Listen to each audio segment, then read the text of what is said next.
এখানে এক ভাই প্রশ্ন করেছেন, সোহেল মাহমুদ, উনি লিখেছেন যে মোহতারাম, পকেটে কি পরিমাণ টাকা থাকলে বা ব্যাংকে কত টাকা থাকলে বা কত টাকার মালিক হলে কোরবানি আবশ্যক। 2 নম্বর লিখেছেন যে কোরবানি একাকি দেওয়া উত্তম নাকি সবাই মিলে একসাথে শরিকানায় কোরবানি দেওয়া উত্তম। দুটি প্রশ্নের উত্তর আমরা এখন জানবো ইনশাআল্লাহ। 1 নম্বর,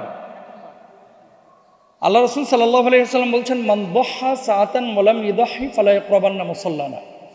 যে ব্যক্তির সামর্থ্য আছে কোরবানি দেওয়ার, অথচ সে কোরবানি দিল না, সে যেন আমার ঈদগাহের ধারে কাছে না আসে। নাউজুবিল্লাহ। মানে সামর্থ্য থাকা সত্ত্বেও কেউ যদি কোরবানি না দেয়। এখন এটার সামর্থ্য, কোন সামর্থ্যের কথা বলা হয়েছে হাদিসের মধ্যে, এখানে আপনাকে বুঝতে হবে। জাকাত আবশ্যক যাদের উপরে, জাকাত ফরজ, একটা মূলনীতি মাথায় রাখবেন, জাকাত ফরজ যাদের উপরে, কোরবানি ওয়াজিব তাদের উপরে। তবে জাকাতের নেসাবটা 1 বছর থাকা জরুরি। কোরবানির নেসাব 1 বছর না, মাত্র 3 দিন থাকা জরুরি। এটা আপনাদেরও জানা দরকার। কয়দিন থাকা জরুরি? 3 দিন। কোন 3 দিন? জিলহজ্জের 10 তারিখ, 11 তারিখ এবং 12 তারিখ। এই 3 দিন যদি পরিবারের খরচের বাইরে নেসাব পরিমাণ সম্পদ আপনার কাছে থাকে। নেসাব কি? 52.5 তোলা রৌপ্য, 7.5 ভরি স্বর্ণ। 7.5 ভরি স্বর্ণের মূল্য কত? 7.5 ভরি স্বর্ণের মূল্য এখন প্রায় 7 লক্ষ টাকার মতো। আর রৌপ্যের মূল্য কত? রৌপ্যের মূল্য 52.5 তোলা রৌপ্যের মূল্য 60 থেকে 80,000 টাকা। তো ইসলামিক স্কলাররা রৌপ্যের মূল্যটাকে স্ট্যান্ডার্ড ধরতে বলেন। কেন? তাহলে আমলটা সমৃদ্ধ হবে। জাকাতের ক্ষেত্রে রৌপ্যের মূল্যটাকে গ্রহণ করতে বলেন। কেন? যাতে করে গরিব লাভবান হয়। তাহলে আপনার কাছে যদি 60,000 টাকা সমপরিমাণ অতিরিক্ত টাকা থাকে এই 3 দিন, 10, 11, 12, এই 3 দিন যদি এই পরিমাণ টাকা থাকে, তাহলে আপনি কোরবানি দিবেন। আপনি বলবেন যে হুজুর 60,000 টাকা আমি কি কোরবানি দেব? 60,000 টাকা আপনি তো একটা ছাগল কোরবানি দিতে পারেন। 20,000 টাকায় ছাগল পাওয়া যায়, 22,000 টাকায় ছাগল পাওয়া যায়, 15,000 টাকায় ছাগল পাওয়া যায়। আর আপনি যদি বলেন যে না আমি দিব না, তাহলে বোঝাপড়া আল্লাহর সাথে হবে আপনার। এখানে তার হুজুর জোর করে আপনাকে বলতেছে না যে জবাই করেন। আর যদি আপনি 7 লক্ষ টাকার হিসাব করেন স্বর্ণের মান হিসাবে, তাহলে কিন্তু অধিকাংশ মানুষের উপরে কোরবানি আবশ্যক নয়। 7 লক্ষ টাকা কয়টা মানুষের আছে? অধিকাংশ মানুষের উপরে কোরবানি আবশ্যক না। কিন্তু রাসূল সাল্লাল্লাহু আলাইহি ওয়াসাল্লামের হাদিস, যে সামর্থ্য নেই তারপরেও যদি কেউ ম্যানেজ করে কোরবানিটা দেয়, আল্লাহ সুবহানাহু ওয়া তাআলা ওই কোরবানির সওয়াবও দেন। সুবহানাল্লাহ। এখানে আরেকটা বিষয় আছে, কোরবানির সওয়াবটা কি? যেই পশু আপনি জবাই করতেছেন, এই পশুর রক্ত গড়ে মাটি স্পর্শ করার পূর্বে আল্লাহ রাব্বুল আলামিন আপনার জীবনের গুনাহ খাতা মাফ করে দেবে। সুবহানাল্লাহ বলেন। এবং প্রত্যেকটা পশমের বদৌলতে আল্লাহ সুবহানাহু ওয়া তাআলা একটা করে সওয়াব দেবেন।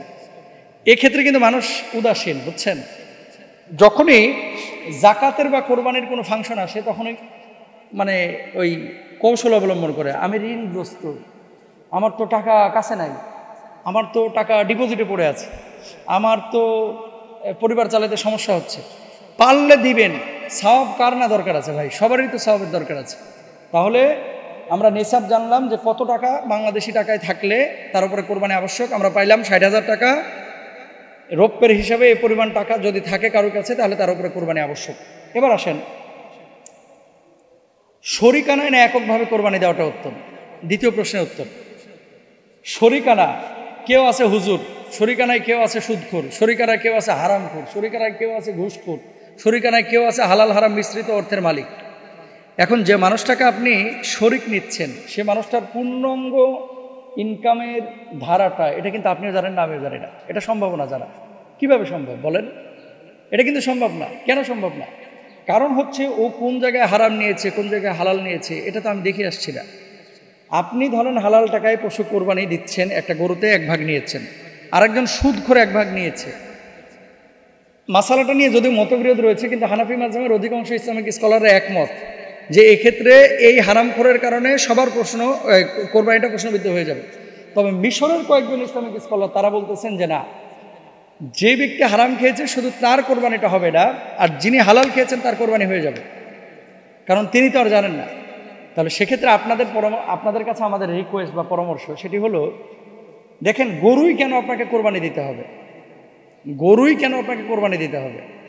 গরুর ভাগ এখন মিনিমাম 15,000 টাকার নিচে সাধারণত কোনো গরুর ভাগ নাই, ছোট গরু হলো।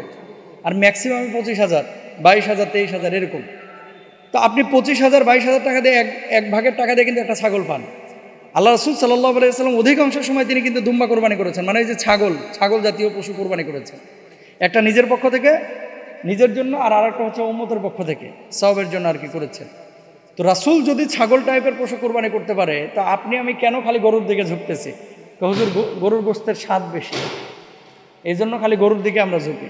হুজুর গরুর গোস্তটা একটু খাইতে ভালো না, জিব্বার স্বাদের লেগে যদি সুদখোরের সাথে ঢুকেন, ও তো আপনার কোরবানিটা বরবাদ করে ফেলবে। এই জন্য আমরা খেয়াল করব, কোনো সুদখোর ঘুষখোরের সাথে আমি কোরবানি দিব না। দরকার হয় ওই মাদি ছাগল দিয়েও কোরবানি দেওয়া যায়, কিন্তু মাদি ছাগল পেটে বাচ্চা না থাকলে, এগুলো তো 12-13 হাজার টাকা তো পাওয়া যায়। আপনি একটা ছোট্ট মাদি ছাগল নিয়ে এসে কোরবানি দেন, তারপরও কোনো ঘুষখোরের সাথে কোনো মোটা তাজা গরুতে অংশ নেবেন না। আল্লাহ তাআলা আমাদের বোঝার তৌফিক দান করুন।